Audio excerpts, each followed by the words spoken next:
Hello and welcome to the capital study circle. Capital study circle में आप सभी का स्वागत है। जैसा कि हमारा लेक्चर सीरीज चल रहा है आधुनिक भारतीय इतिहास या मॉडर्न इंडियन हिस्ट्री का। इससे पहले हमने 2 लेक्चर लिए हैं जिसमें हमने डिस्कस किया कि किस तरह से विदेशियों का जो फॉरेन जो कंट्रीज थे उनका किस तरह से आगमन होता है, how they came in India and how they establish themself in India.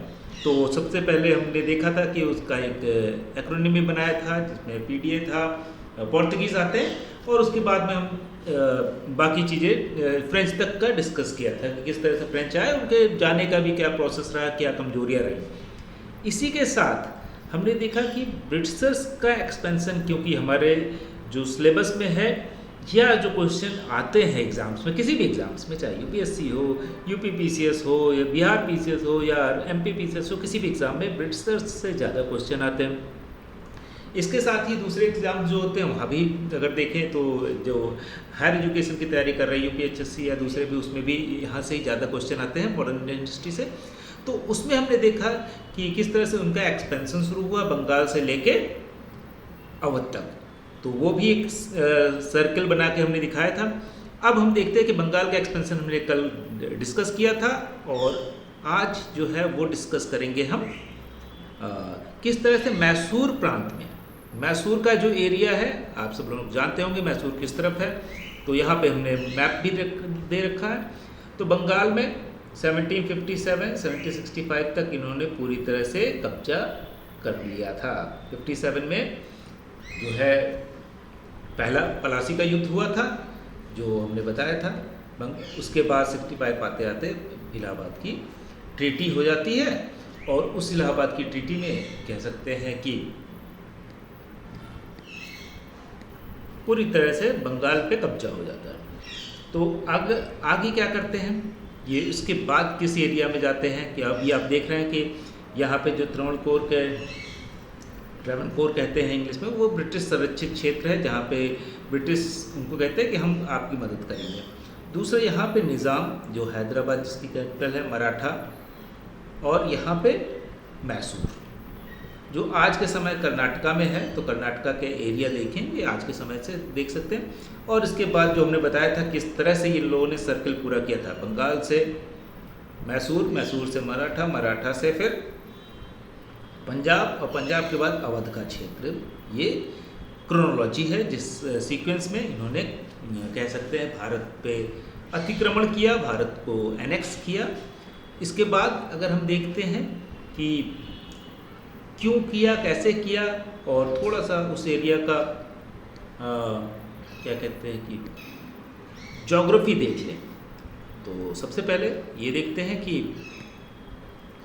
ये एरिया कहाँ पे है, किस तरह से था, और कौन कौन से फिर जो कह सकते हैं कि युद्ध लड़े गए। तो 1780 जो है वर्ष वो बहुत कठिन रहा, किसके लिए, अंग्रेज़ों के लिए। 1765 तक क्या किया, बंगाल पे पूरी तरह से कब्जा कर लिया और वहाँ पे द्वैत शासन ला दिया कि पुलिस जुडिशरी नवाब देखेंगे और रेवेन्यू वो कलेक्ट करेंगे, पैसा उनके पास रहेगा, वो बताएं कैसे करना है, लेकिन रिस्पॉन्सिबिलिटी बंगाल में वहाँ के नवाब की होगी। तो जो आखिरी नवाब जो नजमुद्दौला थे उनकी।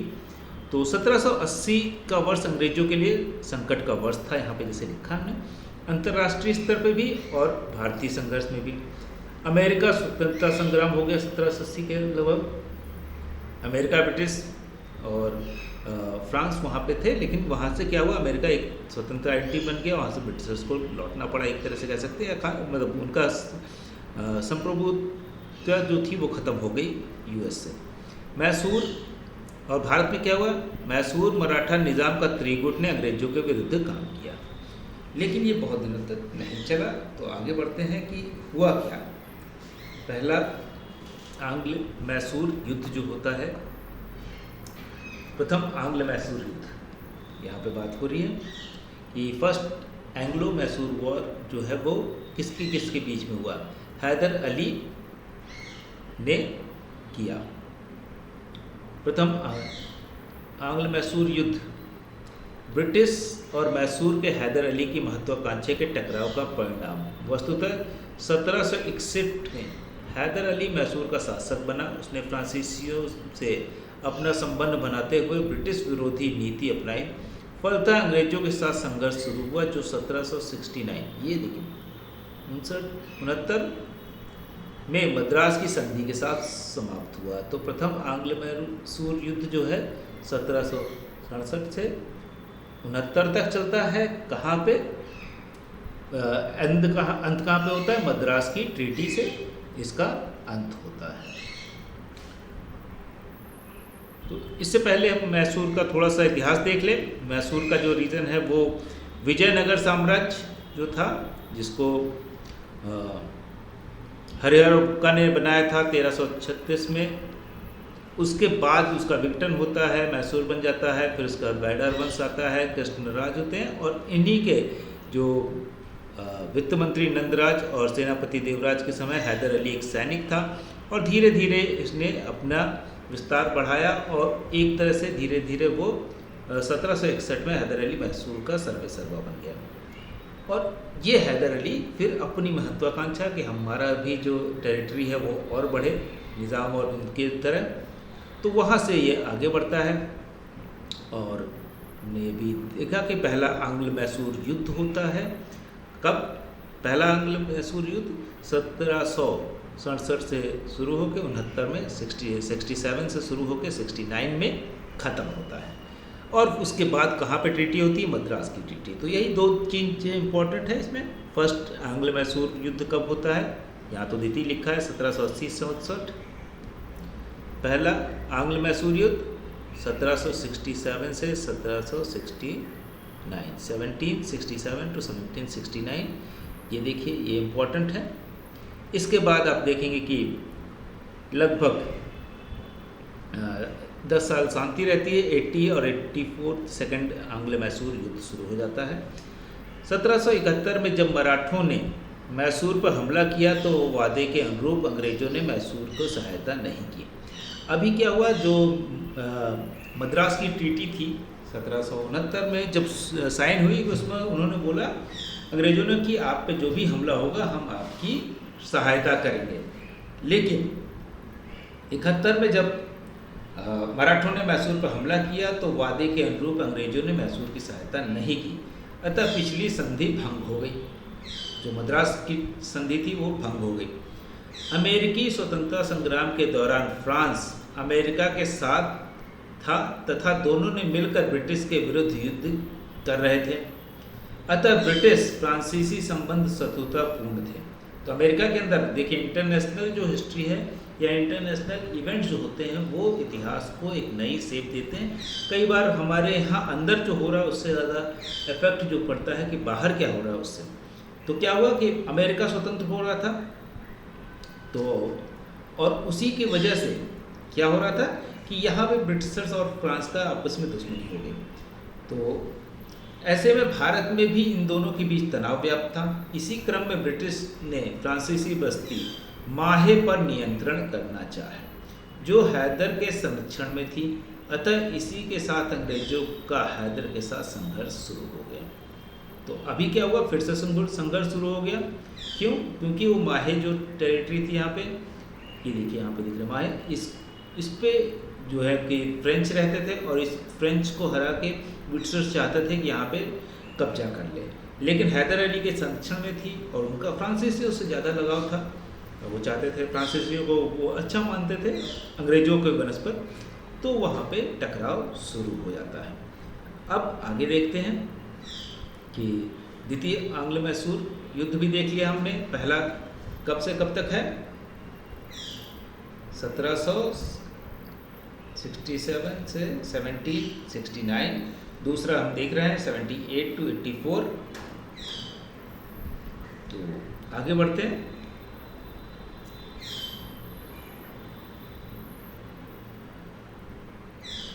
तृतीय आंग्ल मैसूर युद्ध। इस समय बंगाल का गवर्नर जनरल कॉर्नवालिस था। देखिए 1790 से 92 की बात है। ये कौन आ जाता है? और अगर आप देखेंगे, अभी हमने देखा कि पिछला जो एक टेरिटरी थी किस तरह से एंग्लो मैसूर वॉर, यहाँ पे निज़ाम की टेरिटरी है, मैसूर है यहाँ पे, और उसके बाद अगर देखते हैं यहाँ पे 1790 आते आते टेरिटरी चेंज हो गई। तो यहाँ पे बहुत सब एरिया कब्जा कर लिया गया है अंग्रेज़ों द्वारा। इस समय बंगाल का गवर्नर जनरल कॉर्नवालिस था। वस्तुतः टीपू सुल्तान फ्रांसीसियों से संबंध बनाए हुए था। अब तब तक टीपू सुल्तान आ जाते हैं, हैदर अली की मृत्यु हो जाती है, जो तृतीय आंग्ल मैसूर युद्ध है उस समय तक। अतः अंग्रेजों के साथ संबंध तनावपूर्ण हुए। दूसरी तरफ कॉर्नवालिस ने मित्र राज्यों की सूची में मैसूर राज्य को शामिल नहीं किया। तो एक मित्र राज्य की सूची बनी और उस सूची में मैसूर को शामिल नहीं किया। तो इससे क्या हुआ, अंततः टीपू सुल्तान असंतुष्ट हुआ और इसी क्रम में तनाव बढ़ा। त्रावणकोर राज्य पर नियंत्रण को लेकर ब्रिटिश और टीपू के बीच युद्ध शुरू हुआ। त्रावणकोर अंग्रेजों का मित्र राज था, मैंने बताया यह यहाँ पे त्रावणकोर है, और ये मित्र राज था। और उस मित्र राज्य पर जो है कब्जा करना चाहता था मैसूर, सॉरी यहाँ पे जो है ये त्रावणकोर अंग्रेजों का मित्र राज्य है, और यहाँ पे कब्जा करना चाहता था टीपू सुल्तान। वो भी अपनी टेरिटरी बढ़ाना चाहता था और फ्रांसीसियों की मदद से ये करना चाहता था। अब क्या हो रहा है, इसी युद्ध में अंग्रेज निज़ाम और मराठों का त्रिगुट मैसूर के विरुद्ध बना। अब मैसूर के विरुद्ध कौन कौन बन गया, अंग्रेज, निज़ाम और मराठा। तो उससे पहले हम मैप देख लें। ये निज़ाम है, ये मराठा टेरिटरी है,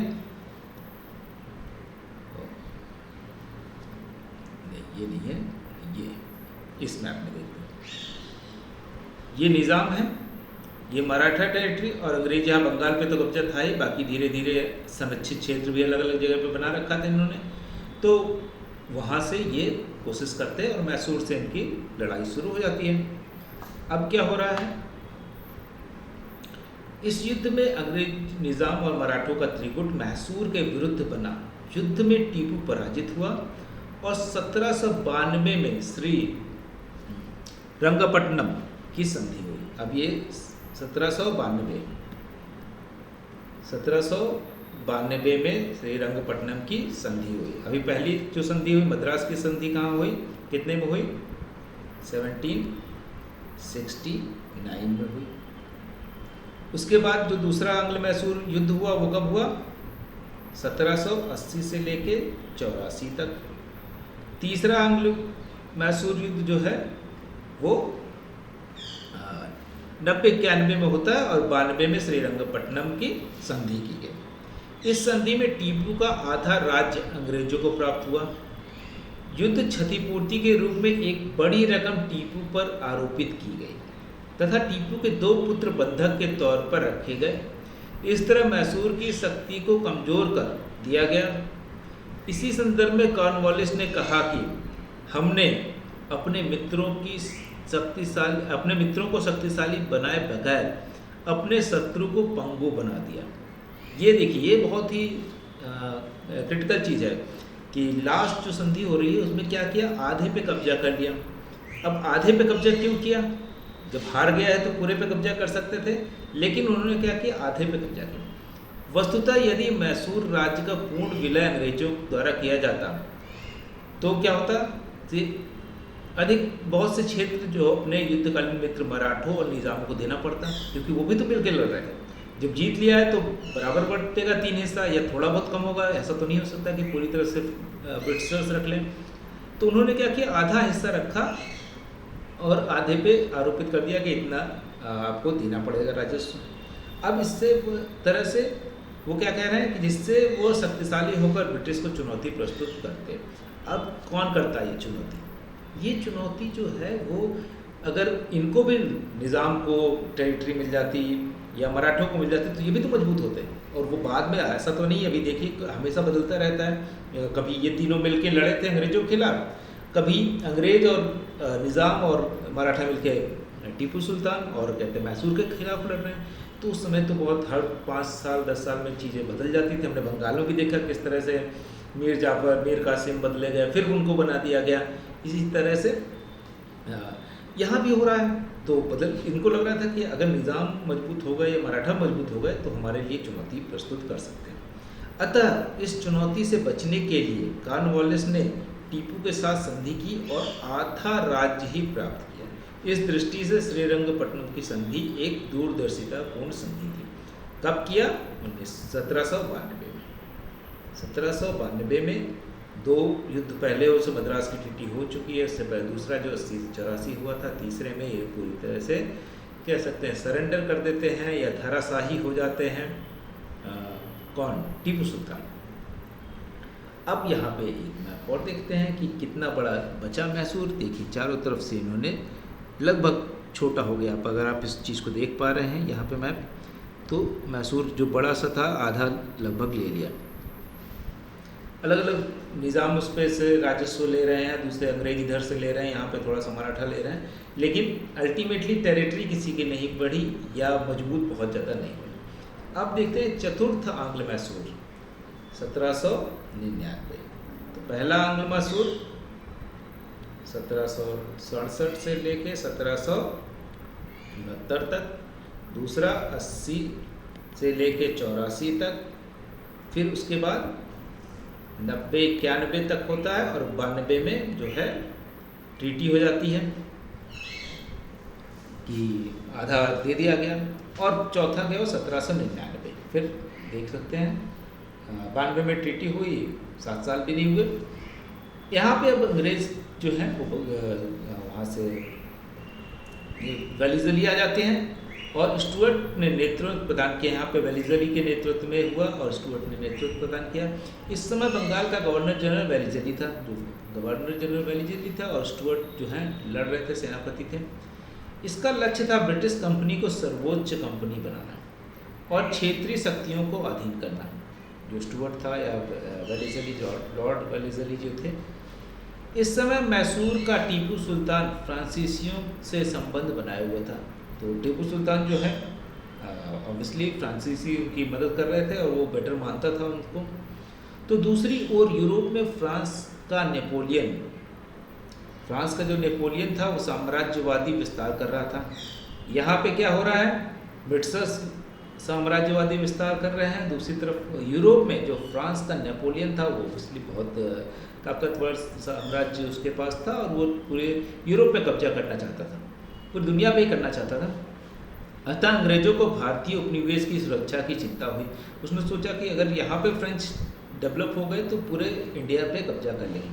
और फ्रांस ने इसी तरह से अगर आप देखेंगे तो बहुत जगह पे कब्जा किया।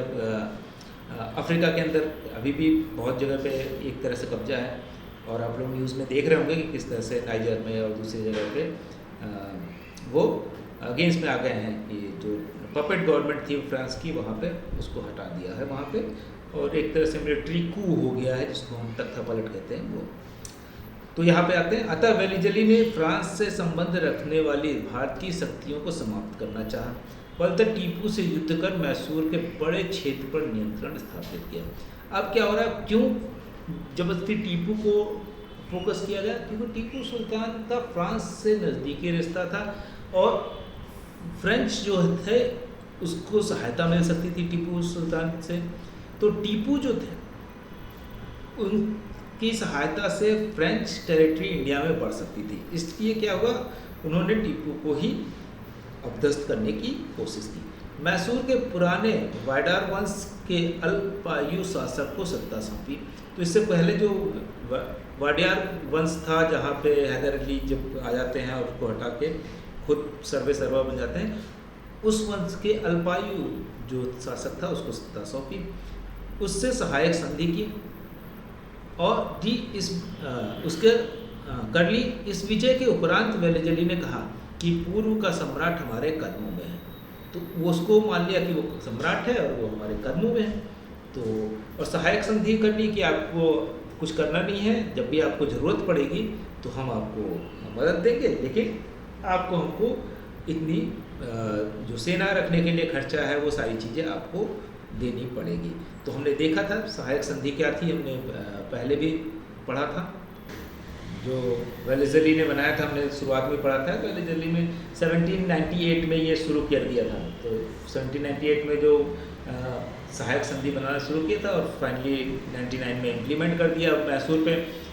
तो जिसमें था कि ब्रिटिश सहयोगियों को अपनी शक्ति के लिए बाहरी आंतरिक खतरों से बचाएंगे, और क्या होगा, जिसका एक ब्रिटिश सशस्त्र दल होगा और उस दल को जो सहयोगी जो हैं वो फंड करेंगे, पैसा उनसे देंगे। तो आगे बढ़ते हैं। इसी के साथ हमने एक डलहौजी की व्यवगत जो था कि डॉक्ट्रिन ऑफ लैप्स भी पढ़ा था, याद हो तो बाद में आती है। आगे बढ़ते हैं, अगला देख लेते हैं। अब टीपू के बारे में देख लेते हैं। उनका अंग्रेजों से संबंध कैसा था, क्यों ऐसा था, ये भी एक बहुत ही कह सकते हैं कि इम्पोर्टेंट चीज़ है। और कई बार इस तरह से क्वेश्चन आता है कि भाई टीपू का अंग्रेजों से क्यों दुश्मनी थी, या कहते हैं अंग्रेज ने सबसे पहले बंगाल की बात उन पे ही क्यों फोकस किया, क्योंकि वो फ्रांसीसियों की मदद कर रहे थे और वो फ्रांसीसियों को अपना मित्र मानते थे। और फ्रांसीसी जो थे वो क्या कर रहे थे, ब्रिटिश टेरिटरी जो अमेरिका थी वहाँ पे जो वहाँ के लोकल अमेरिकन थे उनकी मदद कर रहे थे कि ब्रिटिश साम्राज्यवाद को ख़त्म करने के लिए। तो वो दुश्मनी, अंतर्राष्ट्रीय जो दुश्मनी थी, वो दुश्मनी भारत में भी आ गई। और टीपू सुल्तान एक कद्दावर नेता था या लड़ाका भी था, राजा भी था, और वो अपने साम्राज्य को बढ़ाना भी चाहता था। और उसमें फ्रांसीसियों की मदद अगर मिलती तो वो और भी बढ़ाता। दूसरी तरफ फ्रांसीसी भी अपनी टेरिटरी जब उनके मित्र बढ़ रहे हैं तो वो भी बढ़ाता। तो उसकी वजह से अंग्रेजों ने इस पर ज़्यादा फोकस किया। टीपू ने, अब यहाँ पे हम देख लेते हैं,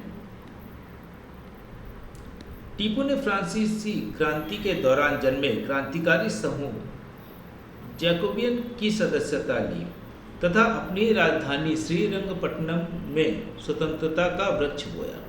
तो एक तरह से कह सकते हैं कि स्वतंत्रता का वृक्ष था। पहली बार अंग्रेजों से लड़ रहा था कोई, अभी तक बाकी सारे लोग सरेंडर कर दे रहे थे, तो अंग्रेजों से लड़ता है तो स्वतंत्रता की तो बात है। इसीलिए बोला भी जाता है कि टीपू को पहला स्वतंत्रता सेनानी जो अंग्रेजों के खिलाफ लड़ा। और फ्रांसीसी क्रांति वहाँ पे जब आई थी, जैकोबियन जो है, फ्रांस से अच्छे रिलेशन था इसलिए जैकोबियन का सदस्य माना जाता है। टीपू ने विभिन्न देशों में अपने दूत भेजे और उनसे व्यापारिक संबंध बनाने का प्रयास किया। तो टीपू क्या कर रहे हैं, दूत भी भेज रहे हैं, व्यापारिक संबंध भी बनाने रहे हैं, क्योंकि अल्टरनेट अभी तक क्या हो रहा है, ब्रिटिशर्स से ही व्यापारिक संबंध, जो बंगाल था या दूसरे लोगों का, फ्रेंच भी थे लेकिन बहुत छोटा सा, लेकिन टीपू ने जानबूझ के ब्रिटिशर्स को अवॉइड किया और दूसरे लोगों से व्यापार ज़्यादा करने की कोशिश की। इसके बाद देखें, टीपू भारत का प्रथम शासक था जो आर्थिक शक्ति को सैनिक शक्ति की नींव मानता था। क्योंकि आर्थिक शक्ति होगी तभी तो सैन्य शक्ति आप बना पाएंगे, सिर्फ आदमी रख लेने से तो काम नहीं चलेगा। आदमी को सैलरी देनी पड़ेगी, सैनिकों को सैलरी देनी पड़ेगी, उनके लिए घोड़े, हाथी, वस्त्र, शस्त्र, ये सारी चीज़ें खरीदनी पड़ेंगी, तभी तो वो लड़ पाएंगे। तो इसका मतलब है कि आर्थिक शक्ति, आप देख भी सकते हैं जितनी बड़ी आर्थिक शक्तियाँ हैं उनकी आर्मी आज के समय भी उतनी मजबूत है, चाहे वो यूएस हो, चाइना हो, और आज के समय इंडिया भी आर्थिक शक्ति बन रही है। तो हमारी जो सैन्य शक्ति भी धीरे धीरे बढ़ती जा रही है। अभी हम चंद्रमा पर पहुँचे हैं, दूसरी जगह भी चीज़ें, मिसाइल्स लगातार बना रहे हैं, तो वो भी बढ़ रहा है जैसे जैसे इकोनॉमी बढ़ती है। रसिया देख सकते हैं, एक इम्पोर्टेंट एग्जाम्पल है जहाँ पे आर्थिक शक्ति मजबूत थी, इसलिए उन्होंने सैन्य शक्ति भी बढ़ा ली। अब ये देखिए, टीपू भारत का प्रथम शासक था जो आर्थिक शक्ति को सैन्य शक्ति की नींव मानता था। अतः टीपू ने यूरोपियों के समान ही व्यापारिक कंपनी के निर्माण की बात की। तो कितना विजनरी था टीपू, जिसको हम दूरदर्शी बोलते हैं, क्या कि उसने सोचा कि हमारे पास भी उस तरह की मॉडर्न कंपनियां हों। क्योंकि अभी तक हम क्या देख रहे हैं कि व्यापारी तो हैं, लेकिन व्यापारी इंडिविजुअल व्यापार है, उसका कोई बहुत रोल नहीं, उसके पास तो अथाह पैसा है। और व्यापारी इतने बड़े अमीर होते थे कि कई बार वो राजाओं को पैसा दे देते थे, लेकिन वो कंपनी की तरह नहीं थे जहाँ पर डिसीजन ले या कलेक्टिव रिस्पॉन्सिबिलिटी नहीं होती थी। इसी क्रम में उन्होंने आधुनिक उद्योगों का विकास किया, विकास के लिए विदेशों से कारीगर मंगवाए। तो आप समझ सकते हैं कि मॉडर्न इंडस्ट्रियल रेवोल्यूशन लाने की कोशिश की कि हमारे यहाँ भी कारखाने, हमारे भी प्रोडक्शन जैसे यूरोप ही कर रहे हैं उस तरह से यहाँ भी वो कारखाने हैं। तो और वो नहीं सक्सेसफुल होते हैं। अब यहाँ पे हम आपको दिखाएंगे अभी कि विदेशों में आधुनिक पद्धति के दूतावास स्थापित किए। आज के समय जिस तरह के दूतावास हैं अभी, उस तरह के दूतावास उन्होंने इस तरह से स्थापित किए विदेशों में, जिससे कि आसानी से उनसे कांटेक्ट में रहें, वहाँ क्या हो रहा है इसकी घटना का पता चले, और टीपू सुल्तान या मैसूर का क्या उसमें से है या क्या उसकी समझदारी है वो वहाँ पर आसानी से कन्वे किया जा सके, उनको सूचित किया जा सके। टीपू सुल्तान ने 1780 में आक्रमण करके आरकाट पर अधिकार कर लिया। तत्पश्चात हेक्टर मुनरो की सेना को पोलिलपुल में हरा दिया। इसके बाद वहाँ पे हरा दिया। उसके बाद टीपू सुल्तान जो है फिर हार जाते हैं और उनकी मृत्यु हो जाती है। आप यहाँ पे देख सकते हैं कि ये एक वाद्य यंत्र है और ये दिखा रहे हैं कि ये ब्रिटिश सैनिक है, टीपू सुल्तान के महल में ये रखा हुआ था। और इससे ये अभी आज के समय तो जो है ये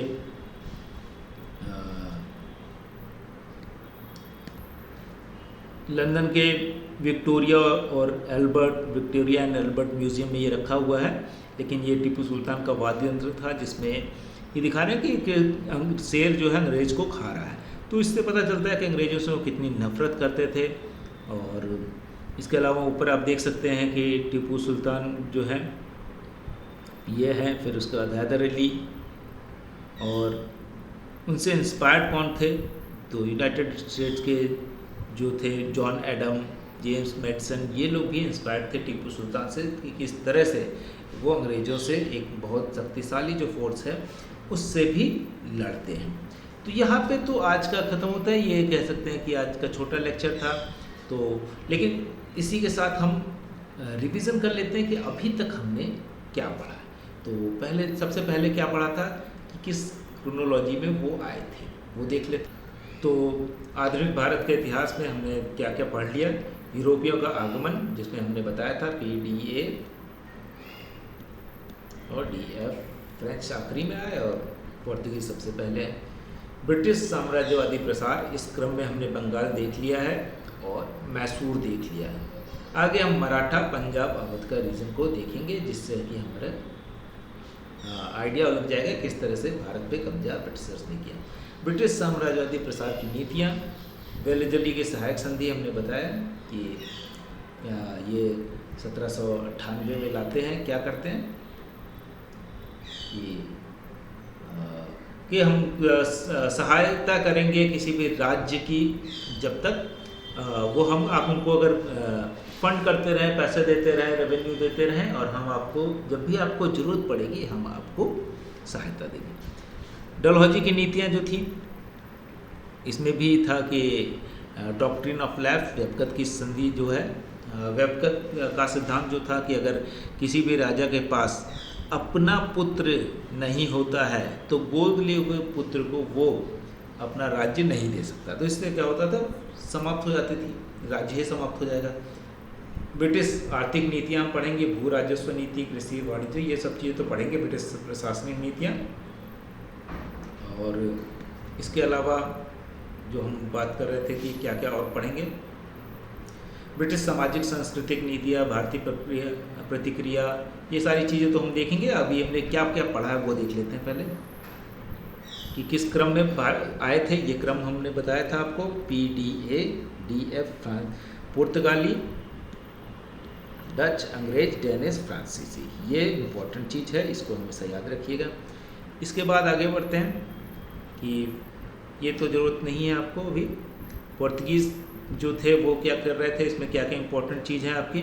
इन्होंने बस्ती, किले, दुर्ग, कारखाना सबसे पहले इन्होंने बनाया। वास्को डी गामा जो आए,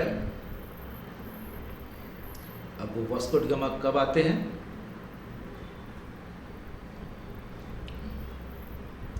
तो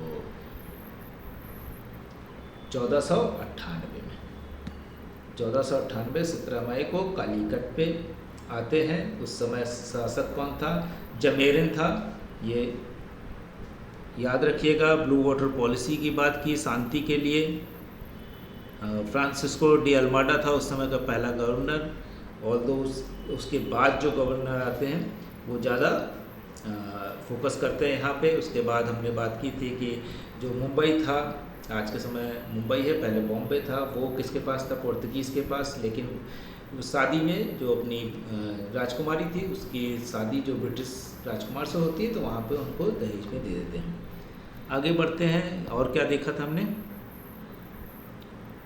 ये देख लिया था पुर्तगीज़ क्यों पराजित होते हैं या क्यों उतना महत्व नहीं एक्वायर कर पाते हैं भारत के अंदर, क्योंकि वो एक तरह से जो है धार्मिक चीज़ें करना शुरू कर देते हैं। ईसाई जो धर्म है उसका प्रसार शुरू कर देते हैं, लूटपाट करते हैं, जो उसकी वजह से यहाँ के लोग उनको सपोर्ट नहीं करते और उनका साम्राज्य उतना बड़ा नहीं हो पाता। इसके अलावा जो डच थे वो लोग भी आते हैं और जिन्होंने क्या किया कि दूसरी चीज़ मसालों पे, अभी तक पुर्तगीज जो है मसालों पे फोकस कर रहे थे, बाद में जिन्होंने क्या किया मसाले को छोड़ के जो है यहाँ पे कपड़े पे फोकस किया था डच ने। तो ये है। और इनका जो हेडक्वार्टर था इस एरिया में वो इंडिया में ना होके इंडोनेशिया में था, तो यही काफ़ी है। इसके बाद डेनिस जो है ये ट्रंकोबार तमिलनाडु में पहला व्यापारिक केंद्र स्थापित करते हैं और पहली बस्ती मसूलीपट्टनम में इन्होंने स्थापित की। ईस्ट इंडिया कंपनी के बारे में हमने देख लिया था। 1588 में स्पेनिश आर्माडा को पराजित कर दिया था। 1608 ईस्वी में जहांगीर के शासनकाल में कैप्टन हॉकिंस आते हैं। ये इम्पोर्टेंट है, कैप्टन हॉकिंस जहांगीर के शासनकाल में। और एक क्वेश्चन और बनता है कि जब ये 1599 में कंपनी बन रही थी, ब्रिटिश ईस्ट इंडिया कंपनी, उस समय भारत का शासक कौन था? तो जहांगीर नहीं था, उस समय अकबर थे। तो ये इम्पोर्टेंट है, ये हमेशा ध्यान में रखिएगा। ये क्योंकि आज के समय सब लोग इसको रट लेते हैं, ये जो फैक्ट्स दिख रहा है ये सब लोग रट लेते हैं, लेकिन इस फैक्ट से पीछे की चीज़ जो है कि थोड़ा सा आपको क्रोनोलॉजी याद रखनी पड़ेगी। आगे बढ़ जाते हैं। इसके बाद देखते हैं कि 1698 में बंगाल के सूबेदार अजीमुस्सान ने अंग्रेजों के जो सुल्तानती कोलिकता और गोविंदपुर को जमींदारी प्रदान की।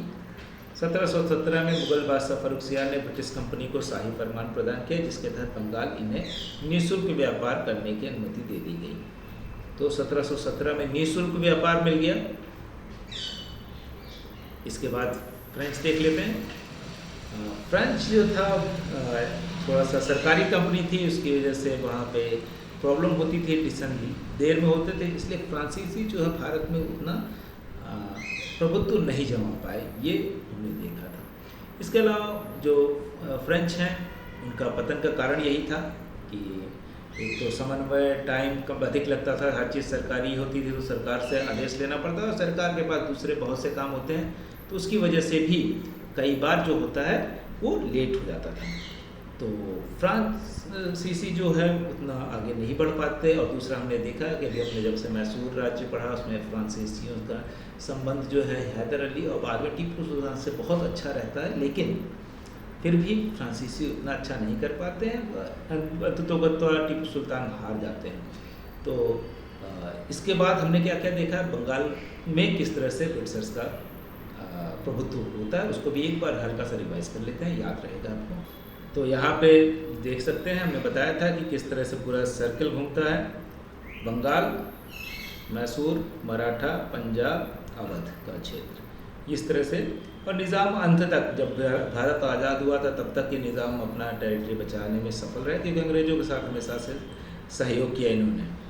इसी तरह से अलग अलग ढेर सारी टेरिटरी थी, यहाँ जैसे ग्वालियर में थी या दूसरे जो टेरिटरी थी, बहुत सी अंग्रेज़ों के साथ जो सहयोग करते थे उनको तो अंग्रेज़ कुछ नहीं करते थे, लेकिन जो उनके विरुद्ध होते थे उनको लगातार दंडित करते थे और उनका साम्राज्य किसी भी तरह से वो मिला लेते थे। आगे देखते हैं। तो बंगाल सत्ता का केंद्र बन जाता है, प्रशासनिक आर्थिक केंद्र भी रहता है, आधुनिक शिक्षा का केंद्र बनता है क्योंकि सबसे पहले वहीं आधुनिक शिक्षा शुरू होती है, मध्यम वर्ग जागरूक वर्ग भी बनता है वहाँ पे सबसे पहले, अधिकारों की मांग होने लगती है, राष्ट्रीय आंदोलन वहीं शुरू होते हैं, बंगाल का विभाजन होता है और उस बंगाल का विभाजन ने एक स्वदेशी आंदोलन को जन्म दिया। ये हम सब लोग जानते भी हैं, बेसिक जो हिस्ट्री हमने कक्षा 6, 7, 8 या इस तरह की चीज़ें पढ़ी उसमें ये हम चीज़ें जानते हैं, लेकिन इसको डिटेल में हम जानते हैं कैसे कि किस तरह से बंगाल में ब्रिटिशर्स आगे आते हैं और धीरे धीरे वो कब्जा कर लेते हैं। तो बंगाल में मुर्शीद कुली खां जो थे वो औरंगजेब के समय दीवान नियुक्त हुए और उसी समय जो सूबेदार था अजीम उस्सान था। तो अजीम उस्सान जो थे वो ज़्यादातर दिल्ली रहते थे और बाद में जब औरंगजेब के बाद जो फ़र्रुखसियार आते हैं उनके पुत्र, वहाँ पे क्या होता है वो मुर्शीद कुली खां को बना देते हैं वहाँ का दीवान या सूबेदार जो है वो बना देते हैं। अब यहीं से क्या होता है कि इससे पहले क्या होता है डायरेक्टली दिल्ली से वो नियुक्त किया जाता था। मुर्शीद कुली खां से ही क्या हुआ वो चलने लगा कि वंशानुगत हो गया कि एक के बाद एक बनेगा। तो अभी तक जो सूबेदार कहला रहा है, सूबेदार तो एक पोस्ट हो गई, अब क्या हो गया कि अगर वंशानुगत हो गया तो एक तरह से वो राजा ही हो गए और उनको नवाब कहा जाने लगा। तो अब क्या हुआ, नवाब मुर्शीद कुली खां के राजस्व, फिर मुर्शीद कुली खां जब नवाब की तरह बिहेव करने लगे तो उन्होंने क्या किया, कार्रवाई की छोटे जमींदारों पे कि आप टैक्स नहीं देते हैं, जितना आपके पास ज़मीन दी गई है राज्य की तरफ से उतना आप नहीं देते। तो ये सब चीज़ें उन्होंने, और जो भूमि जो बड़ा हिस्सा जो था उन्होंने क्या किया, राज्य की भूमि खालसा बना दी क्योंकि छोटे जमींदार जो थे वो टैक्स नहीं दे रहे थे। इसने बड़े जमींदारों को बनाए रखा तथा उनकी जागीर भूमि को रहने दिया। वस्तुतः ये बड़े जमींदार राजस्व वसूलिए, बड़े जमींदार तो रहने लगे लेकिन छोटे जमींदार खत्म हो गए। छोटे जमींदारों से बड़े जमींदार ही राजस्व कलेक्ट करके दे देते थे इनको। उसने किसानों को ऋण की सुविधा दी। अब ये इम्पोर्टेंट है, मुर्शीद कुली खां ने क्या किया, ऋण जो है तकावी, ये सिर्फ इम्पोर्टेंट है, इसमें बाकी चीज़ें नहीं हैं। बाद में जो उसने कह सकते हैं मुर्शीद कुली खां से नाराज़ हो गए जो जमींदार थे और विद्रोह करने लगे। तो उसने सोचा कि बहुत दूर रहते हैं ढाका में, ढाका आज के समय बांग्लादेश की कैपिटल है और बड़े शहरों में से एक है, आज के दुनिया के बड़े शहरों में से भी एक है, उस समय से क्योंकि राजधानी रहा। तो क्या हुआ, उन्होंने मुर्शिदाबाद अपनी राजधानी कर दी। मुर्शिदाबाद, मुर्शीद कुली खां क्योंकि वहाँ से आ गए तो उसको मुर्शिदाबाद कहा जाने लगा। इसके बाद अलीवर्दी खां आते हैं। अलीवर्दी खां ने यूरोपियों की तुलना मधुमक्खी से की और उनके पुत्र हो गए, क्योंकि अभी हमने बात की कि अभी तक पोस्ट थी और उसको अपॉइंट किया था सूबेदार, लेकिन अब क्या हो गया, वंशानुक्रत हो गया कि जिसके पिताजी नवाब है उनके बेटे भी बनेंगे। तो अलीवर्दी खां थे, अलीवर्दी खां ने उनकी अंग्रेजों की तुलना मधुमक्खी से की कि ये फ़ायदेमंद तो है जब तक उनको छेड़ा ना जाए। तो इसके बाद जो है सिराजुद्दौला, जिसको हम कह सकते हैं कि बंगाल का आखिरी नवाब हो जाते हैं। गद्दी पर बैठने के साथ ही सिराजुद्दौला को अपने संबंधियों से संघर्ष करना पड़ा और उनके साथ दिक्कत हुई, क्या हुई, और जब ये कमज़ोर हो गए तो अंग्रेज़ों ने इनसे बिना परमिशन लिए ही कलकत्ता की किलेबंदी शुरू कर दी। और उसके बाद क्या हुआ कि इन्होंने कलकत्ता पे हमला कर दिया और फोर्ट विलियम जो वहाँ पे था उस पर हमला कर दिया। और वहाँ पे जो सैनिक थे, और तो भा सैनिक थे क्योंकि वो सारे तो अंग्रेज से नहीं थे, तो उनको एक छोटे से कमरे में बंद कर दिया और उसमें कई सैनिक मारे गए, तड़प तड़प के मर गए, ऑक्सीजन के बिना मर गए। तो उसको ब्लैक होल ट्रेजिडी, J.Z. होलवेल कहते हैं, ब्लैक होल ट्रेजिडी। ये इम्पोर्टेंट है, ये हमेशा ध्यान रखिएगा। ब्लैक होल ट्रेजिडी किससे रिलेटेड है, तो 1756-57 में सिराजुद्दौला, हमने कहा 1857 से पहले 100 साल पहले एक बार अंग्रेजों से युद्ध हो चुका है। अंग्रेजों ने कलकत्ता पर पुनः नियंत्रण के लिए क्लाइव के नेतृत्व में एक सेना भेजकर कलकत्ता पर पुनः अधिकार कर लिया। और उसमें तमाम सारे जो दूसरे लोग थे, जो मीर बख्श, मीर जाफ़र और कलकत्ता के प्रभारी मानिक चंद, ये सब लोग अंग्रेजों के साथ मिल गए और इस तरह से सिराजुद्दौला जो थे वो हार जाते हैं। इसके बाद जब हार गए तो फिर से युद्ध होता है, क्योंकि कब्जा पे फिर से कलकत्ता पे तो कब्जा कर लिया वहाँ पे। अब उन्होंने जो सिराजुद्दौला थे वो नाराज हुए, उनका युद्ध होगा, पलासी का युद्ध होता है। आपने देखा यहाँ पे पलासी है। पलासी बंगाल के नदिया जिले में भागीरथी के तट पर अवस्थित है। इस युद्ध में अंग्रेजों की सेना का नेतृत्व क्लाइव ने किया। षड्यंत्र के कारण नवाब की सेना पराजित हुई, क्योंकि इनके अंदर कई लोग मिल चुके थे और ये पराजित हो जाते हैं। और जो दूसरे जो मीर मदन मोहन जो हैं वो लड़ते हैं, लेकिन फिर भी कोई जो है जीत नहीं मिलती, हार जाते हैं। अब अंग्रेजों ने क्या किया, मीर जाफ़र जो गद्दारी करके इधर आए थे, मीर जाफ़र को बना दिया नवाब। मीर जाफ़र ने क्या किया, अंग्रेजों को 24 परगना का रीजन दे दिया। ये 24 परगना आज भी काफ़ी फेमस है, अगर हमने बताया था पिछले लेक्चर में भी कि बांग्लादेश इन्फिल्ट्रेशन भी वहाँ पे अभी भी होता है, तो वहाँ की जिम्मेदारी मिल गई। लेकिन क्या हुआ, मीर जाफ़र सोचते थे कि अंग्रेजों को कंट्रोल करके रखें और वो डच से मिल जाते हैं, लेकिन ये पता चल जाता है अंग्रेजों को। तो अंग्रेज ने क्या किया, डचों को पराजित कर दिया और फिर से मीर जाफ़र को हटा दिया। तो सिराजुद्दौला को हराने के लिए मीर जाफ़र का इस्तेमाल किया, और मीर जाफ़र जो है वो अंग्रेज़ों से अपना दबाव बनाए रखना चाहते थे अंग्रेज़ों पे, तो उन्होंने वो डच से मिल गए। अब डच को उन्होंने हरा दिया तो मीर कासिम को बनाया। मीर कासिम को नवाब बनाने से क्या हुआ, अब एक जो कहते हैं कि क्रांति बोला गया, लेकिन ये क्रांति नहीं थी। आगे बढ़ते हैं हम लोग।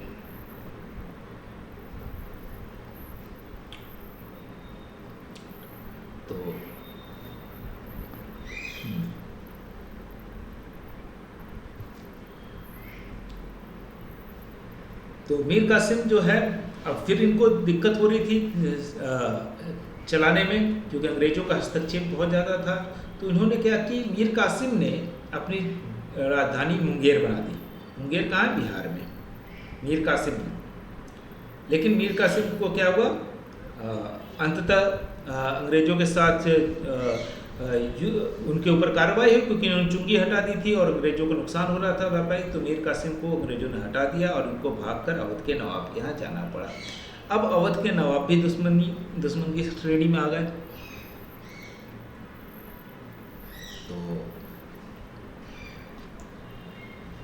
तो मीर जाफ़र, हाँ,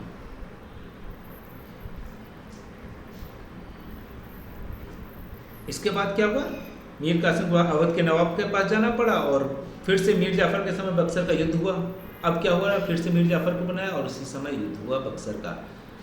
इसमें अंग्रेजों का नेतृत्व हेक्टर मुनरो ने किया। दूसरी तरफ अवध के नवाब शुजाउद्दौला, मुगल बादशाह शाह आलम तथा बंगाल का अबदस्त नवाब मीर कासिम था। तो मीर कासिम को हटा के फिर से मीर जाफ़र को बना दिया था और उसकी तरफ से लड़ा युद्ध। अब क्या हो रहा है, ये कहाँ पे लड़ा गया, बक्सर में। और बक्सर में युद्ध जो हुआ उसके बाद क्या हुआ, यहाँ पे इन लोगों की हार होती है। जो शुजाउद्दौला, मुगल बादशाह शाह आलम और मीर कासिम जो थे, इन लोगों की हार होती है और फाइनली एक इलाहाबाद की एक ट्रीटी की जाती है। इलाहाबाद की संधि पर मुगल सम्राट शाह आलम, अवध के नवाब शुजाउद्दौला, बंगाल का नवाब नजमुद्दौला और क्लाइव ने हस्ताक्षर किया। तो अब वहाँ से मीर जाफ़र को हटा के नजमुद्दौला को बंगाल का नवाब बना दिया गया। इस संधि के तहत अंग्रेजों ने सम्राट में बंगाल, बिहार, उड़ीसा की दीवानी प्राप्त की। संधि के तहत अंग्रेजों ने क्या किया, जो मुगल बादशाह थे उनसे बंगाल, बिहार और उड़ीसा की दीवानी प्राप्त कर ली। मुगल सम्राट 26 लाख रुपए कंपनी को देंगे और ये मुगल सम्राट को 26 लाख रुपए कंपनी देगी, लेकिन ये कंपनी नहीं देगी, ये कौन देगा, बंगाल के नवाब देंगे। अवध के नवाब से संधि की, इससे इलाहाबाद और कड़ा के क्षेत्र जो है लेकर मुगल सम्राट को दे दिया गया तथा अवध के नवाब पर युद्ध हट जाने के रूप में 50 लाख रुपए की राशि आरोपित की गई। तो ये तमाम सारी चीज़ें हो रही थी।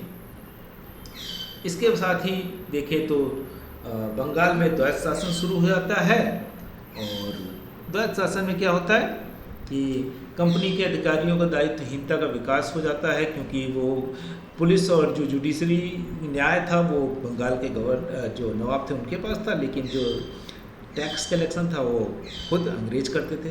तो इन सब चीज़ों की वजह से आप देखेंगे कि अंग्रेज़ों का जो वर्चस्व है वो भारत में बढ़ जाता है और इसी से वो वर्चस्व को बढ़ाते बढ़ाते धीरे धीरे जब उनका हित टकराने लगता है कि कहीं ऐसा ना हो कि फ्रांसीसी जो है वो आ जाए भारत में, और उन फ्रांसीसियों की मदद कौन कर रहा था? पहले हैदर अली मैसूर में, और सबसे उसके बाद टीपू सुल्तान, ये लोग मदद कर रहे थे।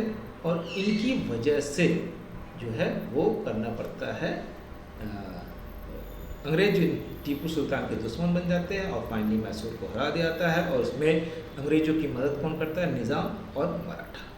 तो जो कह सकते हैं एक राष्ट्रवाद जो अंग्रेजों से लड़ने का था, वो पहला जो हमने आपको वो भी दिखाया, फोटो भी दिखाया, जो वाद्य यंत्र दिखाया, जो म्यूजिकल इंस्ट्रूमेंट है वो दिखाया, जो दिखाता है कि किस तरह से अंग्रेज को बाघ खा रहा है। तो उतनी नफरत वो करते थे, माना जाता है, हिस्टोरियंस मानते हैं।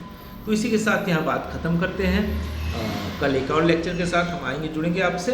Thank you very much. अगर आप हमसे जुड़ना चाहते हैं और डिस्कशन करना चाहते हैं और ऑनलाइन जुड़ना चाहते हैं तो आप हमें इस नंबर पर कॉल कर सकते हैं 6001203135 पे, 6001939975 पे। वेबसाइट है www.capitalstudycircle.com, Facebook, Instagram, Telegram capital study circle के नाम पे, ईमेल thecapitalstudy20@gmail.com। अगर आप फ्री ऑफ कॉस्ट जो कुछ हमारे पास वो है नोट्स हैं वो चाहते हैं तो आप हमको इस ईमेल पे ईमेल कर सकते हैं और हम आपको भेज देंगे नोट्स। तो इसी के साथ अपनी बात ख़त्म करते हैं। Thank you very much.